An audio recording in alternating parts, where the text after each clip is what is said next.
کہ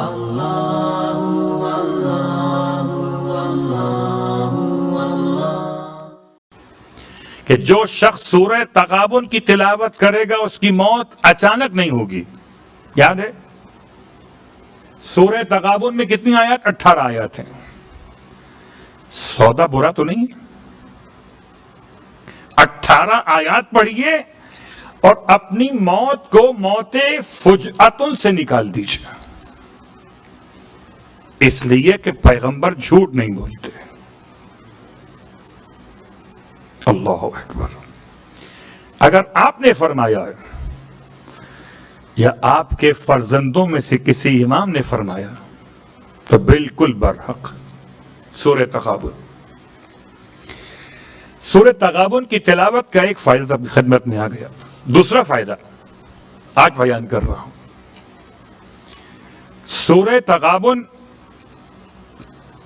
انسان اس وقت تلاوت کرے جبکہ کسی کے پاس جانا ہو اور بڑا مشکل ہو جانا کہ پتہ نہیں کیا بات کہے گا, پتہ نہیں کیسے معاملات کرے گا, ایک روزگار کی تلاش میں جانے والے کا مسئلہ یا کمپنی کے باس کے مزاج کا مسئلہ.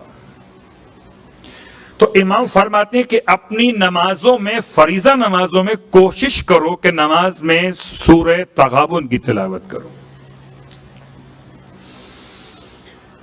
یہ سورہ زبانی یاد نہیں ہے, خوب کوئی بات نہیں ہے, اب دیکھ کے پڑھ لیجیے. 18 آیات ہیں, دیکھ کے پڑھ سکتے ہیں. واجب نماز.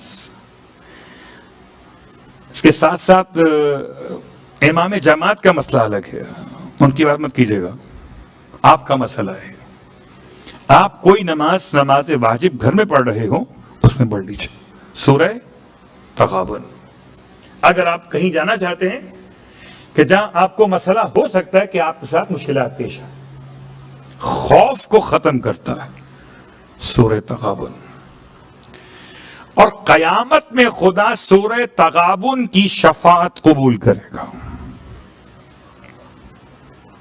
سورہ تغابن انسان کی شفاعت کرے گا, گواہی دے گا, شاہد عادل کے طور پر خدا قبول کرے گا.